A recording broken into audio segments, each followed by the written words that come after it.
안녕하세요. 저는 얼마 전에 시댁과 인연을 끊고 살게 된 40대 여성입니다. 시댁과 연을 끊고 산다고 하면 대다수의 사람들은 그래도 그건 너무하지 않냐, 너희가 좀 참으면 됐을 텐데 하고 이야기를 해요. 그렇지만 인연을 끊게 된 이유를 듣고 나면 그럴 수밖에 없었네 하고 말해요. 며느리라면, 아니 자식이라면 수긍할 수밖에 없는 시댁과의 인연을 끊은 이유 한번 들어보실래요? 저와 남편은 동갑내기 커플이었어요. 어릴 때 만나서 오랫동안 사랑을 키워온 좋은 부부라고 지금도 생각하고 있어요. 제가 결혼했을 당시에 시부는 좋은 직장에서 일하고 있어서 돈을 많이 벌고 있었어요. 지금은 퇴직했지만 당시 아버님의 위세는 생각보다 좀 더 대단한 편이었죠. 시어른이 돈을 잘 벌면 아들 집에 금전적 도움을 주는 경우가 있는데 저희는 아니었어요. 시모와 시부의 사랑과 관심, 경제적 지원은 모두 큰 형님인 아주버님께 돌아갔죠. 매번 아주버님네만 지원해 주시는 시모를 보면서 스트레스를 받았지만 별말 하지는 않았어요. 엄밀히 따지면 차별을 하는 게 싫었던 건데 거기 돈이 끼어 있으니 사람이 좀스럽게 보여서 가만히 있었던 거예요. 게다가 부모님이 번 돈이잖아요. 어디다 쓰던지 제 것이 아니니 더욱 말할 거리도 아니었고요. 하지만 시모의 돈 씀씀이가 점점 더 커지는 걸 보면서 노후 준비는 제대로 하고 계신 건지 걱정되기 시작했죠. 시모는 시집살이를 시키는 사람은 아니었지만 정말 씀씀이가 너무 컸어요. 뭐든 큰 것, 좋은 것, 비싼 것을 선호하고 좋아했죠. 그리고 그 좋은 것들은 모두 시모가 사용하거나 아주버님네로 들어갔죠. 알아서 잘하시겠지 하는 생각으로 별 걱정 안 했는데 그게 문제였어요. 사실 시부가 정년으로 퇴직하고 나서부터 그 걱정이 현실로 변해버렸어요. 시부모가 퇴직을 하면서 저희는 시댁에 용돈을 드리게 됐어요. 국민연금, 노령연금이 있지만 그걸로는 모자랄 걸 알고 있으니 한 달에 50만 원씩 꼬박꼬박 드렸어요. 저도 남편도 못 버는 편은 아니었고 시댁에 드리는 만큼 친정에도 드리고 있었으니 조금 부담되기는 해도 마음은 편했죠. 그런데 하루는 시모가 저와 남편을 불렀어요. 너희 매달 우리한테 주는 용돈 너무 적은 것 같은데 좀 더 줄 수 없겠니? 요즘 그 정도 금액 누구 코에 붙여? 쇼핑하고 친구들 한번 만나고 나면 다 사라지는데. 죄송해요 어머님. 저희도 그보다 더 많이 드리는 건 힘들어서요. 곧 있으면 애들 학교 들어가면 돈 더 들어갈 거고 그때 생각하면 너무 많이 쓸 수가 없어요. 시모의 말에 저는 거절의 의사를 명확히 했어요. 이런 요구에 상의해볼게요 이런 말을 해버리면 조금만 더 설득하면 넘어올 거라고 생각해서 더 심하게 요구하게 되거든요. 그래서 정말 확실하게 거절했죠. 그런 저를 슬쩍 보던 시모가 이번에는 남편에게 슬쩍 말을 하더라고요. 예, 얼마 전에 손주 생겼다고 전화 온 내 친구 알지? 걔는 용돈을 매달 100만 원씩 받는다더라. 어쩜 하나뿐인 자식이 그렇게 효심이 깊은지. 동창들끼리 다 모여서 이야기하는데 나는 50만 원 뿐이라서 이야기에 끼이지도 못했어. 얼마나 쪽팔리는 일이니? 너희 아버지 일할 때는 명함도 못 내밀던 것들이 자식 농사 잘 지었다고 어찌나 자랑을 하는지. 우리 아들들도 잘 컸다고 말하고 싶은데 결과가 이래서야. 그 말을 듣고 있으니 반발심이 일었죠. 자식이 부모에게 효도하는 일에 경쟁을 붙이는 게 이해가 안 됐거든요. 남의 자식 이야기하면서 우리한테 돈 더 달라는 이야기인 게 뻔했잖아요. 어머님, 그렇게 말씀하셔도 그 집안은 집안, 우리 집안은 우리 집안이잖아요. 상황이 다른데 똑같이 해달라고 하시는 건 좀 아닌 것 같아요. 아니면 아주버님이나 아가씨에게 이야기해보는 게 어떠세요? 어머님 말씀 들어보니 저희한테만 받고 계신 것 같은데 모자라다 싶으면 아주버님께 말씀해보세요. 아주버님과 아가씨를 입에 담자 시모가 입을 딱 닫아버리더군요. 그러면서 저를 흘겨보며 그러더라고요. 너한테 한 말 아니고 내 아들한테 한 말이야. 왜 자꾸 네가 껴드는 거니? 저희 부부고 통장까지 합쳐서 서로 투명하고 깨끗하게 가계부 운영하기로 했거든요. 남편한테 따로 부탁하셔도 결국 저와 의견이 맞아야 돈을 더 드리던지 할 수 있어요. 네가 아들보다 돈 좀 더 번다고 애를 잡고 사니? 자기 돈 자기가 쓰는 게 왜 어려워? 아들이 나한테 용돈 더 주겠다 하면 네가 참견할 일은 아니잖아. 어머님께 돈 더 주면 저는 제 친정에도 똑같이 더 맞춰서 줄 거예요. 어머님이 얼마를 더 올려달라고 원하시는 건지는 모르겠지만 그 금액의 2배만큼 돈이 더 나갈 거라고 생각하면 간단하게 올려서 드릴 수 있는 일은 아니죠. 그럼 넌 내가 거지처럼 살아야 된다는 거니? 저는 그렇게 말한 적 없어요, 어머님. 그치만 이제는 씀씀이를 좀 줄이시는 게 좋을 것 같아요. 예전처럼 쓰시면 당연히 돈이 부족하다고 느낄 수밖에 없으니까요. 저는 이때다 싶어서 시모에게 말했어요. 이제 아버님이 월급을 받지 않으시니 가게 규모를 좀 줄이시는 게 좋을 것 같아요. 네가 뭔데 돈을 쓰라 말아야? 우리 집 일은 알아서 할 테니 신경 쓰지 마라. 이 이야기는 다음에 하자. 결국 이야기는 마무리되지 못했고 저희는 집으로 왔죠. 남편은 난감한 표정으로 그러더군요. 여보, 미안해. 아버지 퇴직했으니 절약하시라고 말은 했는데 내 말은 안 들으셔. 기분 안 좋았지? 기분 나쁜 건 아닌데 걱정돼서 그래. 연세 드실수록 자식들이 부모 부양하는 건 당연하잖아. 그런데 저렇게 돈을 많이 쓰시면 나중에 감당이 안 되잖아. 당신이 말해도 내가 말해도 듣지 않으시면 아주버님께 말해볼까? 형님한테? 형님 아가씨하고 이야기해서 용돈 드리는 거 확실하게 정리하는 게 맞는 것 같아.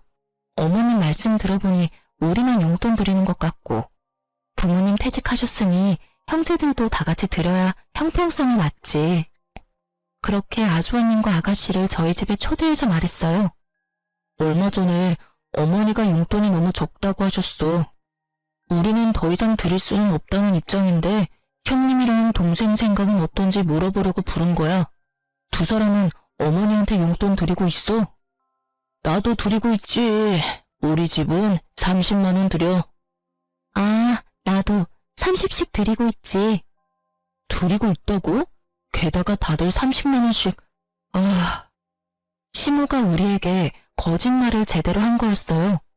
3명 합치면 110만 원씩 용돈을 받고 있었는데 저희한테는 다른 자식들한테는 돈 안 받는 것처럼 말하고 저희가 적게 주는 것처럼 말했으니까요. 이 순간에는 저도 살짝 화가 났어요. 우리가 제일 많이 내고 있었는데 왜 우리한테 돈을 더 요구한 건지 그 생각이 궁금할 정도였죠. 왜 그래? 너희는 어머니한테 용돈 얼마 주는데? 우리는 50만 원씩 드리고 있었는데 왜 우리한테 돈을 더 달라고 하신 걸까? 돈 많이 번다고 자랑질이네. 재수씨 돈 많이 벌잖아.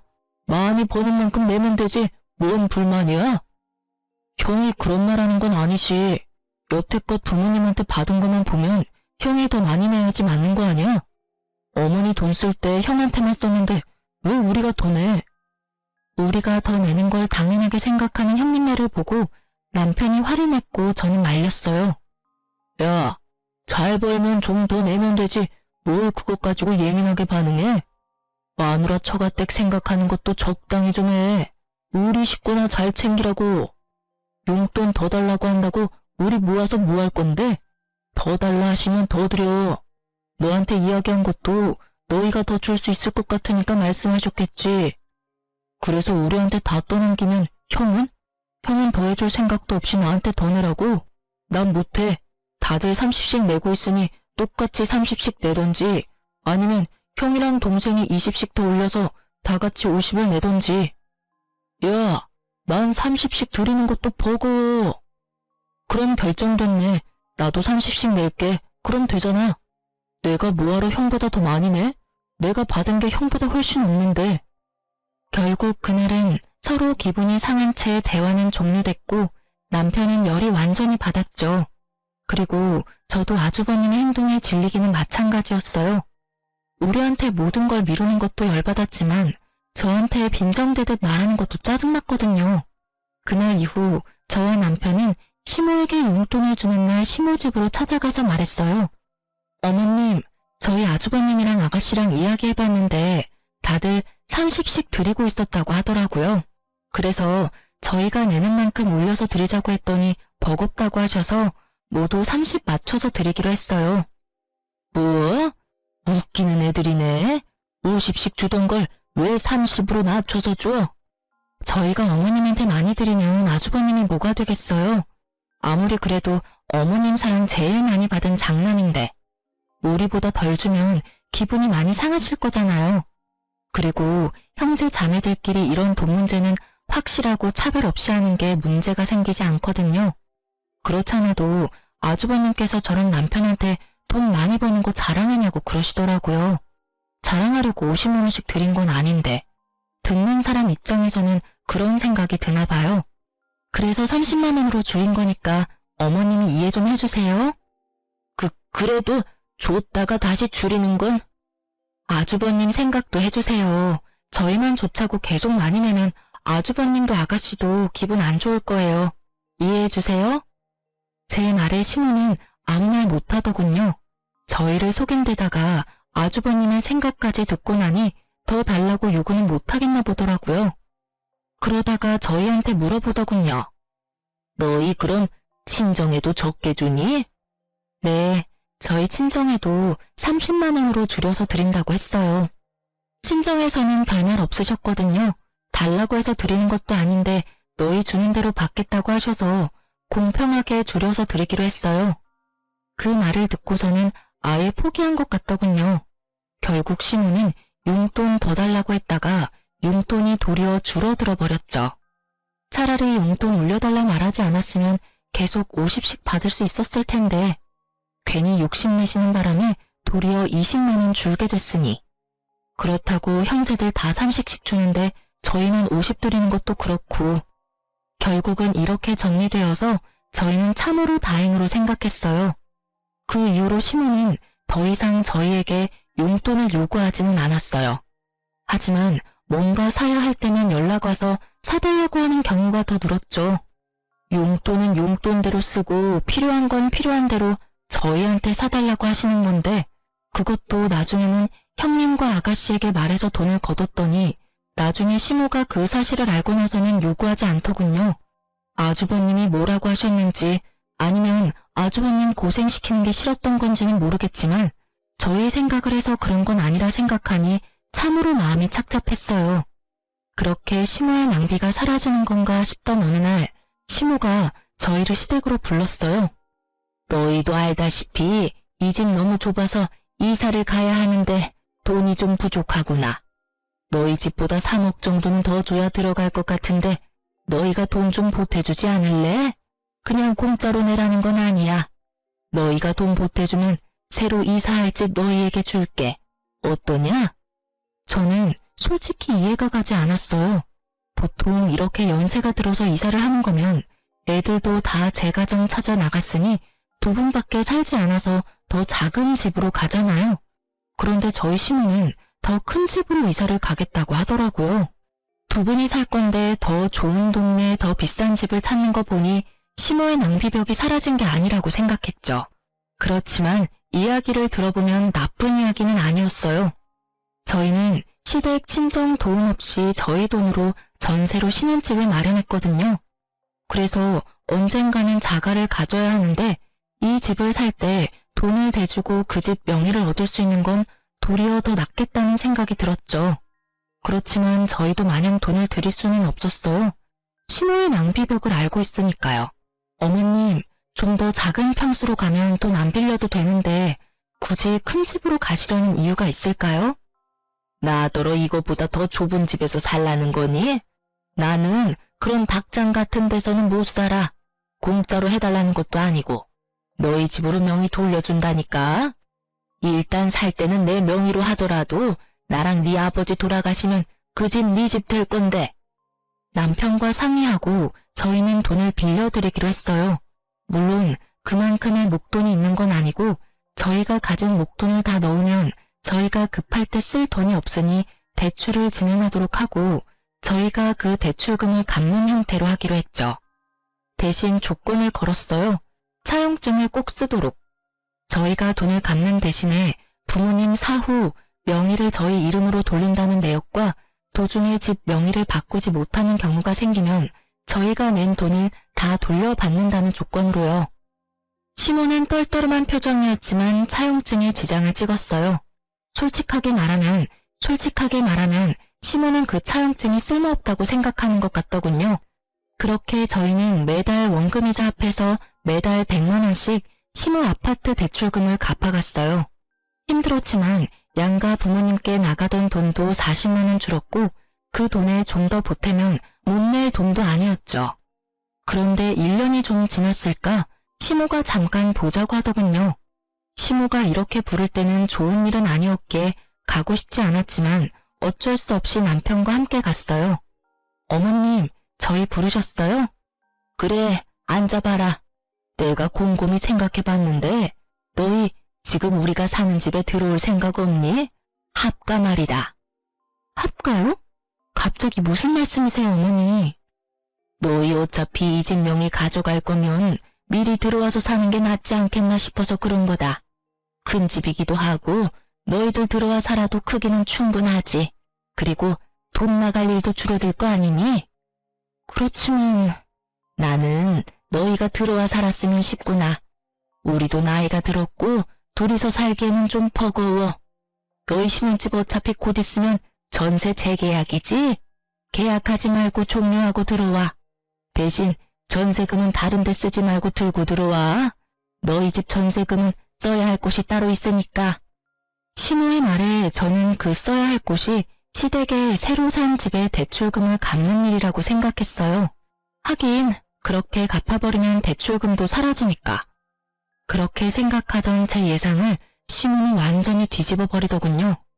얼마 전에 친구가 크루즈 여행 갔다 왔다고 하지 않니? 나랑 네 아버지도 이번에 크루즈 여행 갔다 오려고. 친구가 하던 것보다 더 비싼 걸로 갔다 와야 되지 않겠어? 뜬금없는 크루즈라는 말에 저도 남편도 당황했어요. 저희 전세 자금을 시모 호설 여행에 쓰라는 말이었잖아요. 제 귀를 의심했죠. 어머니, 무슨 크루즈 여행 다녀온다고 합가를 해요. 여행이면 모아놓은 돈으로 가시면 되잖아요. 모아놓은 돈이 어디 있어? 생활비 쓰느라 다 써버렸는데. 게다가 너희는 용돈도 쥐꼬리만큼 주면서 너희가 나한테 할 말은 아니지 않니? 너희가 용돈이라도 두둑하게 주면 또 몰라도 고작 100만 원 안 되게 주면서 무슨 여행이야? 집에 쓸 돈도 없는데. 어머님, 연금에 저희가 드리는 용돈까지 합치면 한 달에 300 정도 되잖아요. 그런데 그게 모자라다고 하시면. 모자라다면 모자란 줄 좀 알아. 그래서 너희 전셋집 팔고 우리 집에 들어올 거니? 못 가요. 세상에 그런 이유로 합가를 하는 가족이 어디 있어요? 그리고 제가 몇 번이나 말씀드렸잖아요. 소비 좀 줄이시라고요. 도대체 크루즈 비용을 얼마를 쓰시길래 저희 전세금까지 필요할 정도냐고요. 못해도 두 사람이서 가려면 몇 천 정도는 필요하지 않겠어? 거기서 입을 옷들, 장신구들, 가방 그런 것들부터 사고 들어가서 식사 비용이나 이런 것도 만만치 않게 돈이 드는데. 어머니, 제발 좀 그만하세요. 아버지 돈 한 푼 안 벌고 계시는데 돈을 그렇게 써요? 돈이 하늘에서 떨어진다고 생각하세요? 저희는 못해요. 두 번 다시 그런 이유로 저희한테 합가하자고 하지 마세요. 저보다 남편이 더 화내며 시모에게 한바탕 하자 시모 얼굴이 정말 차갑게 가라앉더라고요. 너희 거절했지? 그럼 나도 내가 알아서 하마. 자식 새끼 잘못 둔 게 죄지. 부모 호강은 못 시켜줘도 여행 한 번 정도는 보내줄 거라고 생각한 내 애가 바보야. 저런 것도 자식이라고 애 낳고 미역국을 다 먹고. 돌아가 봐라. 너희 앞으로 볼 일 없을 테니까. 결국 시모에게 그런 이야기를 듣고 저희는 집으로 돌아왔어요. 남편은 흥분해서 열을 올렸지만 저는 슬슬 걱정이 되더라고요. 알아서 하시겠다는 말이 뭔지 몰라서 궁금해졌거든요. 무엇이든 상상 이상을 보여주는 시모라서 정말 몇 날 며칠을 끙끙대며 시모의 다음 행동을 예측했는데 몇 달간 시댁이 조용했어요. 시모에게 안부차 매주 전화를 드렸었는데 그날을 기점으로 전화도 받지 않으시더라고요. 그래서 저는 남편에게 말해서 아주버님께 시모가 어디 있는지 물어보라고 했죠. 형님, 어머니 연락이 안 돼서 그러는데 어디 가셨어요? 얼마 전에 크루즈 여행 간다고 두 분 같이 가셨어. 꽤 긴 일정이던데. 거의 한 달 일정이더라고. 금액도 엄청 들었어. 결국 크루즈 여행 가셨네요. 혹시 형님한테도 여행 보내달라고 하시던가요? 그래. 그래서 결국 내가 돈 마련해서 보내드렸어. 너무 좋아하시더라. 돈은 좀 많이 들긴 했지만 그래도 좋아하시는 거 보니까 마음이 좀 편해졌지. 그 말에 저는 안심하면서도 당황했어요. 아주버님네가 그리 넉넉지 못한 상황인 걸 알고 있었는데 그 크루즈 여행에 들 돈을 어떻게 마련했을까 싶었거든요. 그래도 아주버님이 효도 차원에서 그렇게 했다면 뭐 못할 것도 없지 않았겠나 싶었어요. 여태껏 시모에게 받은 것도 많은 장남이니 솔직하게 말해서 받은 만큼 돌려드렸다면 가능했을 금액이라고 생각했거든요. 그렇게 전화를 끊고 그 일에 대해 잊었어요.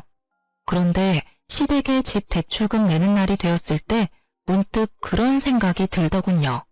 시모가 저희에게 크루즈 여행을 위해 들어와서 합가를 하라고 했을 때 그런 이야기를 했잖아요. 전세금을 자기한테 달라고. 혹시 형님네한테도 똑같이 그런 요구를 했을지도 모른다는 생각이 불현듯 떠오른 거죠. 저는 아닐 거라는 간절한 마음으로 시댁의 등기부등본을 떼봤어요. 그리고 그 자리에서 굳어버렸어요. 원금과 이자를 매달 우리가 내고 있는 시모의 집이 형님 명의로 어느새 바뀌어져 있더군요. 저는 너무 놀라서 남편부터 불러드렸어요. 여보, 시댁집 명의가 아주버님 이름으로 되어 있어. 뭐? 남편도 너무 놀랐는지 한달음에 달려왔어요. 저와 남편은 놀라고 화난 상태로 시댁으로 향했어요. 집에 갔더니 시모가 태어난 얼굴로 마중나왔더군요. 너희 무슨 일로 우리 집을 찾았어? 나는 너희 부른 적 없는데. 어머니, 집 명의 어떻게 된 거예요? 왜 이 집이 형 명의로 넘어갔냐고요? 그걸 몰라서 묻니? 나는 나 부양하지 않는 자식한테는 이 집 못 줘. 이 집이 내 명의인데 왜 내가 이 집을 너희한테 줘야 해? 웃기지도 않아. 첫째 덕분에 겨우 체면치레 했는데 너희가 나한테 뭘 해줬다고 이제 와서 집 타령이야? 이 집이 온전히 어머님 집은 아니죠. 저희랑 이 집 살 때 무슨 말 했는지 잊으셨어요? 그래, 너희가 돈 내주기로 하고 이 집 산 거는 맞지. 그렇지만 명의는 내 이름이지 않니? 내가 뭘 하든 내 마음이지. 그리고 자식한테는 부모를 부양해야 하는 의무가 있는 거야. 너는 그걸 하지 않았고 첫째는 그걸 했지. 그래서 첫째한테 이 집 명의 준 거다. 불만이 있으면 나한테 그 의무를 다 못한 너를 탓해야지.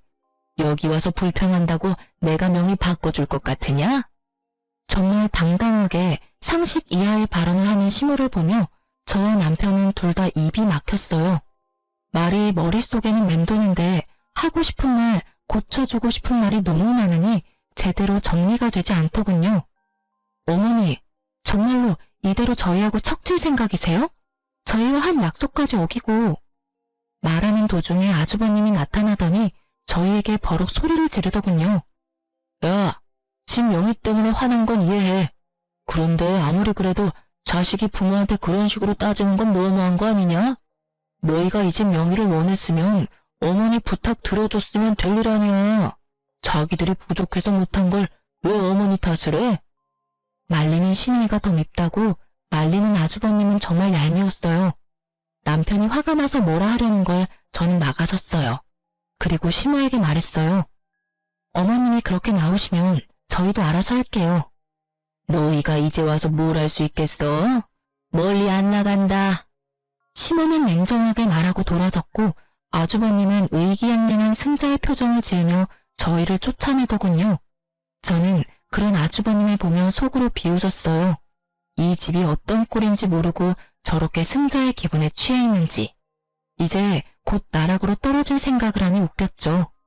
저와 남편은 시모와 헤어지고 그날부로 내고 있던 원금과 이자를 내지 않았어요. 사실 여태껏 시모의 통장에서 대출금이 빠지고 있었거든요. 저희가 대출금을 내지 않아도 저희한테는 아무런 문제도 발생하지 않거든요. 당연히 대출금이 상환되지 않으니 시모에게 연락이 갔더라고요. 저는 당연히 저희 대출금을 아주버님이 이어서 낸다고 생각했는데 그게 아니었던지 시모에게서 연락이 왔어요. 너희 대출금 왜 안 내줘? 부모님, 저희가 대출금을 왜 내요? 아주버님 명의로 넘어갔으니 아주버님이 내셔야 맞는 거죠.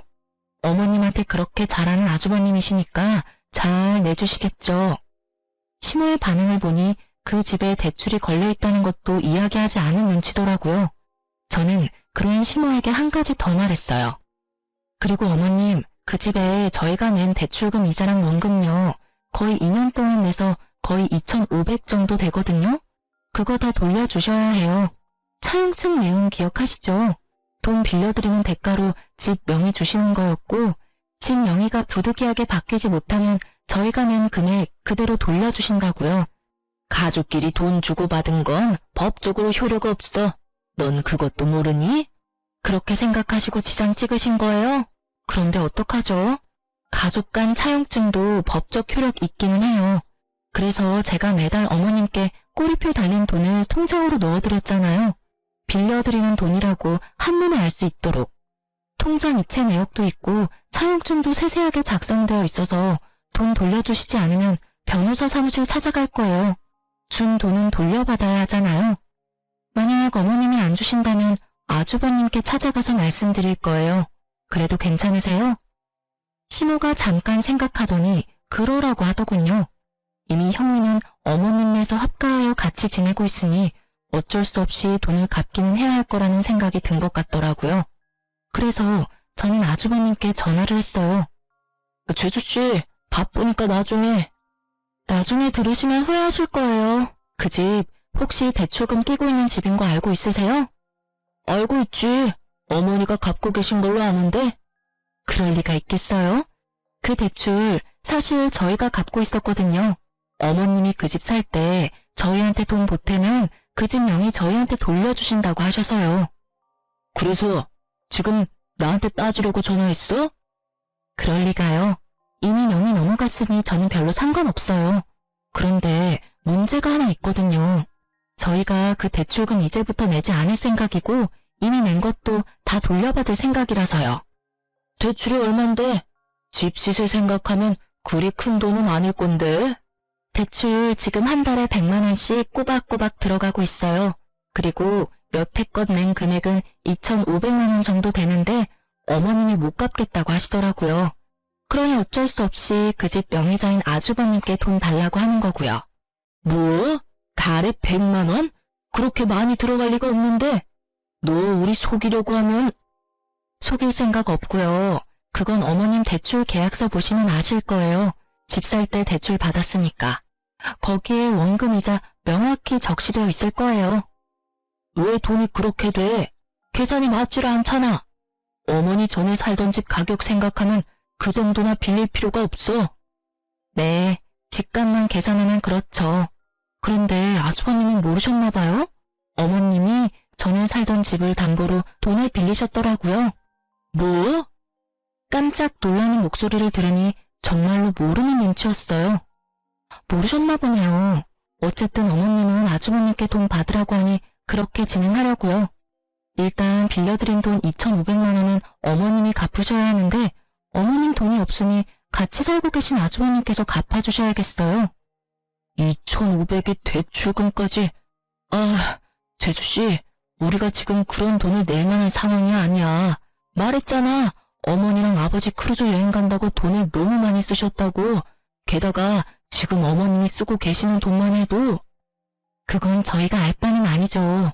그런 거 다 감수하고 어머님이랑 같이 살기로 하신 거 아니에요? 어머님 낭비벽 있으신 거 몰랐던 것도 아니면서.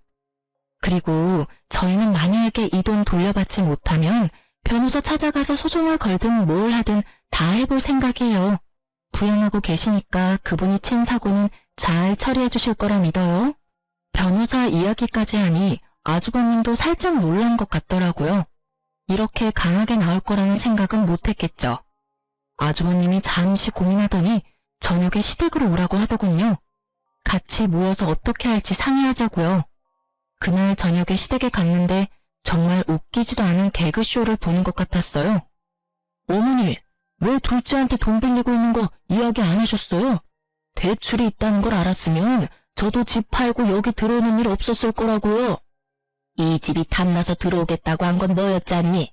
이제 와서 지금 부모한테 화풀이야? 예, 화풀이에요. 도대체 이 집에 잡혀있는 대출금 하며 어머님이 평상시에 쓰는 돈까지 제가 얼마나 힘들게 사는 줄 아세요? 와이프 얼굴 보기도 겁난다고요. 나한테 화내지 말고 둘째한테 이야기해. 얘네들이 대출금 내주기로 했으면서 안 내주는 거니까. 그래, 너희도 그래. 어머니한테 준 돈 2,500 어떻게 나한테 그렇게 악착같이 받으려고 하냐? 솔직히 나도 어머니한테 당한 건 마찬가지잖아. 저희랑 아주버님은 시작이 다르잖아요. 저희는 어머님 지원 한 푼 없이 결혼했고 아주버님은 어머님한테 집 받으셨잖아요. 그 집 팔고 들어오신 거는 어머님도 아주버님도 돈 꽤나 남았을 텐데 뭐가 그렇게 아쉽고 억울하세요? 그렇게 치면 여태껏 아무것도 받은 것 없이 부양만 해야 했던 저희는 뭐가 돼요? 아니, 아직까지 그런 걸로 따지면 솔직히 어머니한테 내가 받은 게 많다고 생각하는데 그렇지만도 않아. 우리도 그렇게 많이 받은 거 없어. 집도 이번에 팔면서 적 잡았어. 어머니 크루즈 여행 가는데 준비금이랑 여행비, 쇼핑비 하고 나니 남는 돈이 없다고. 그거야 아주버님 사정이죠. 그래서 저희가 낸 2,500 돌려주실 거예요? 안 주시면 저희도 법적인 조치 취할 거예요. 저희는 아주버님이랑은 다르게 시댁에 한 푼도 받은 게 없어서 증여나 뭐 이런 명목으로 돈 떼일 일 없거든요. 받은 돈이 없으니 돌려줄 돈도 없었어요. 그러나 빌려준 돈은 있으니 다 받을 수는 있었죠. 결국 저희의 맹렬한 저항에 부딪힌 아주버님은 저희에게 2,500을 돌려줬어요. 그렇게 저희는 겨우 원금을 회수했죠. 형님, 어머니, 앞으로는 저희한테 연락하지 마세요. 두 사람이 저와 제 와이프 대하는 거 보고 이젠 질려서 여기 있고 싶지도 않아요. 와이프 보기도 부끄러울 정도라고요. 그러니까 앞으로 연락하지 말고 삽시다. 결국 남편은 시댁과 인연을 끊겠다 말하고 헤어졌어요. 집 밖으로 나오는데 여전히 시모와 아주버님이 큰 소리로 싸우고 있더군요. 현관 밖까지 들리는 고함 소리에 저와 남편은 고개를 저었어요. 그렇게 저와 남편은 집에 돌아왔고 그 이후로 정말 시댁과 연을 끊고 살았어요. 3년 정도 연락 없이 지냈지만 가끔 막내 아가씨가 연락을 주기는 했어요. 그 집안 사람이기는 했지만 결혼해서 조금은 먼 사이가 됐고 남편처럼 어머님의 장남사랑의 피해자인 사람이었으니 연락을 하고 지내긴 하더라고요. 그런데 3년 좀 지나고 저희 집으로 시모가 찾아왔더군요. 저와 남편은 당황했어요. 이렇게 시모가 직접 찾아올 줄은 상상도 못했으니까요. 안으로 들였는데 그때 당시에 저희는 친정 부모님과 같이 살고 있었거든요. 시모는 들어오자마자 그 말부터 하시더군요. 이런 불효자식 같으니 자기 부모는 모실 생각도 안 하고 마누라 부모를 모시고 살아? 여자한테 꽉 잡혀서 살면서 아주 몹쓸 인간이 됐어. 어머니, 그런 말씀 하려고 여기 오신 거예요? 그러면 돌아가세요. 나도 여기서 좀 살아야겠다. 네 형하고는 못 살겠어. 구두쇠 같은 게 돈 한 푼 안 주고 사랑을 부려먹잖아. 갑자기 그게 무슨 말씀이세요? 저희 집에 이미 장인 장모님 같이 살고 계시는데. 그거야 내 알 바가 아니지. 여기 네 집이잖아. 그러면 내가 내 아들 집에서 지내겠다는데 누가 뭐라고 할 거야? 너도 내 자식이면 당연히 부모 모실 생각이나 해야지. 치마폭에 쌓여가지고는 사내 새끼가 돼서 이게 무슨 꼴이야? 제 꼴이 어때서요? 어머니, 자식 이용해 먹으려고 했던 사람이 어머니 자신인 거 잊으셨어요? 형님하고 무슨 일로 틀어져서 저한테 찾아와서 괴롭히는 건데요. 저는 어머니랑 같이 살 생각 전혀 없으니까 나가주세요. 너 어떻게 이런 식으로 대해? 너도 내가 돈 없다고 무시하는 거야? 이래서 내가 명의를 먼저 줘버리는 게 아니었는데 네 형도 그렇고 너도 그렇고 사람이 어떻게 그렇게 냉정하니? 네 형은 나를 아주 범죄자 취급을 해. 매번 크루즈 여행 보내준 거, 집 대출금 이야기하지 않은 거 그런 말 하면서 나한테 화만 내고 나도 할 말 많아. 내가 지한테 얼마나 많은 걸 해줬는데 어떻게 그놈이 나한테 이런 모욕을 줘? 어머님, 아주버님이 나쁜 마음이셨으면 이미 어머님 내쫓았겠죠. 그런데 내쫓지 않고 집에 같이 산다는 건 나쁜 마음에서 그러는 건 아니실 거예요. 나쁜 마음이 아니면 그게 뭐니? 돈을 한 푼을 안 줘. 친구들 만날 때 옷 좀 사입으려고 했더니 고작 그것도 못하게 맞고 한 달에 용돈을 꼴랑 30만 원만 주는 게 너무하잖아. 게다가 너희도 그래. 꼴랑 집 명의 바꾼 걸로 마음 상했다고 부모한테 주는 용돈을 안 주면 어떡하니? 어머니, 저희도 연락 없었지만 저희한테 연락 주신 적도 없는 게 어머니예요. 어떻게 여태껏 한 번도 연락 없으시다가 또 본인 필요할 때만 나타나서 부모 자식 운운하시는 건데요. 화내며 소리 지르는 남편을 제가 달랬어요. 어머님, 아주버님 좋아하셔서 아주버님한테 집 명의 주셨잖아요. 그러면 아주버님 곁에 계시는 게 가장 행복하실 거예요. 조용히 있으면 먹고 자고 쉬는 데는 문제 없으시잖아요. 그렇죠? 제가 저번에도 말씀드렸지만 씀씀이만 줄이시면 다 좋게 해결될 일 같네요. 나는 싫어. 어떻게 이렇게 없이 살아? 해야 할 게 얼마나 많은지 아니? 게다가 얼굴만 마주치면 잔소리까지 하는 아들까지. 내가 시집을 다시 왔나 싶을 정도야. 아이고, 그러니 내가 너희한테 찾아왔잖아. 너희도 내 자식이고 응당 자식이라면 부모를 모시는 게 맞지. 지금 당장 사돈댁 내보내고 나 들어갈 자리부터 마련해라. 정말 막무가내도 이런 막무가내가 없더라고요. 시모가 아주버님네서 어떻게 지냈는지 아가씨에게 들어서 잘 알고 있던 우리는 지나가던 개에 물린 느낌이었어요. 아주버님의 분노가 대단하다고 하긴 하더라고요. 멀쩡한 집까지 팔고 그 돈으로 시모 크루즈 여행 보내주고 대출빚 남은 집 얻은 웃긴 모양새가 됐잖아요. 더 큰 집에서 편하게 살 줄 알았는데 그 집에는 대출이 가득 잡혀 있었고 사람 잡는, 아니 돈 먹는 어른까지 있었으니 말이죠. 한 달에 100만 원을 넘게 혼자서 쓰는 시모 때문에 아주버님이 화를 낸 적이 한두 번이 아니라는 이야기도 들었으니까요. 결국 모든 용돈 회수하고 집에서 집안일이나 하라는 아주버님 말에 반발해서 온 곳이 저희 집이라니. 저희에게 오면 저희가 무조건 받아줄 거라고 생각한 것 같더라고요. 저희는 그럴 생각이 눈꼽만큼도 없었는데 말이죠. 시모가 와서 이렇게 막무가내로 굴기 전에는 남편도 마음이 좀 약해지는 눈치였었어요. 그래도 어머니잖아요. 그런데 우리 집에 와서 저렇게 밀어붙이는 시모를 보며 남편은 자신의 기억이 많이 미화됐었다는 걸 깨달은 모양이더군요. 게다가 시모는 저희 집에 오기 전에 아가씨 집을 먼저 갔었어요. 아가씨가 이야기를 해줬거든요. 그래서 저희 집은 안 오겠거니 생각했었어요. 저희와는 워낙 큰 트러블이 있어서 오지 않을 거라고 추측했었거든요. 그런데 결국 저희 집까지 찾아온 걸 보면서 남편은 더 열받은 거죠. 우리한테 정말 오기 싫었는데 장남이 있는 집이 너무 싫어서 우리한테라도 빌붙으려고 온 것 같은 모양새라 남편은 더 용서 못하는 것 같더라고요. 여태껏 형님 들러리로 살았고 시모에게 그럴듯한 애정도 받지 못한 채 컸는데 자기를 부양하라는 의무만 요구하니 화가 날 수밖에요. 남편이 무척 차가운 얼굴로 시모에게 말했어요. 하늘이 두 쪽 나도 제가 어머니 모실 일은 없을 테니 집으로 돌아가세요. 왜 삼남매들 모두 어머니를 모시기 싫어하는지 이유를 본인이 곰곰이 생각해 보시고요. 그리고 한 가지 더 말씀드리는데 형님한테 그만큼 돈 많이 쏟아부었으니 형님한테만 부양해달라고 하세요. 다른 자식들 여태껏 찬밥 신세로 만들고 평생 자식 이용해 먹으려고만 하셨잖아요. 대학도 제가 벌어서 들어갔고 결혼도 제가 벌어서 했어요. 결혼 후에도 저희한테 돈만 요구하셨잖아요. 염치라는 게 있다면 저희한테 와서 될 일은 아니죠. 우리가 무슨 이유로 어머니랑 연 끊은 건지 잊으셨어요? 어머니가 형님만 자식으로 생각했듯이 저도 부모 없는 셈 칠 테니까 여태껏 해왔던 대로 연락 없이 지내요.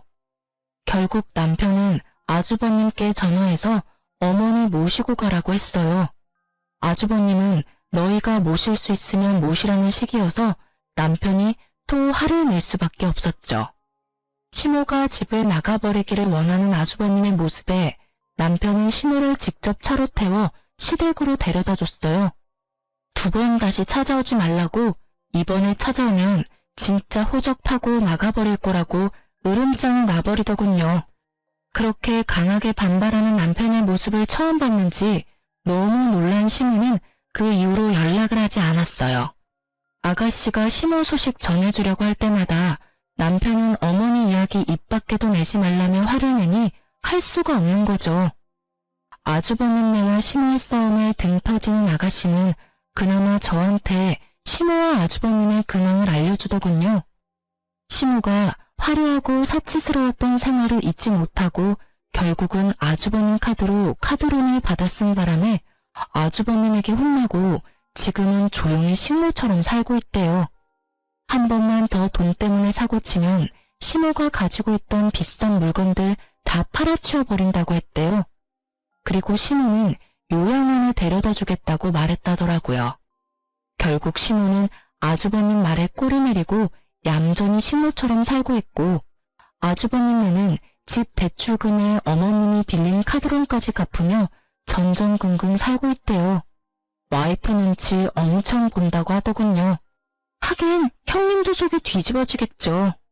시댁 재산 자기 걸로 만들어 보려다가 결국에는 멀쩡한 집 팔아서 대출금 가득한 집을 얻은 데다가 시어른과의 합가까지 해서 수발까지 들어야 하니 말이죠.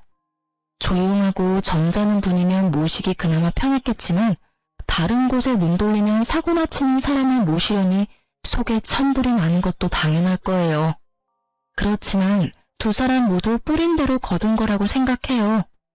우리를 이용하려 했던 시모나 그런 시모를 이용하려 했던 아주버님이나 자기들이 만든 결과죠. 글을 쓰면서도 그때를 생각하면 화가 많이 나요. 돈에 환장한 시모를 떠받들며 살았다면 지금쯤 저희도 거짓골을 면하지 못했을 테죠. 얼마 전에 시댁 이야기를 들은 김에 생각이 나서 글을 써봤어요. 시댁과 이런 일로 부딪히는 일은 많을 거예요.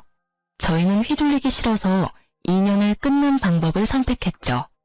이게 나쁘다고 생각하는 사람들도 있어요. 하지만 당해보지 않은 사람은 그 스트레스를 모르죠. 긴 글 읽어주셔서 고맙습니다. 스트레스 받지 말고 즐거운 하루 보내세요.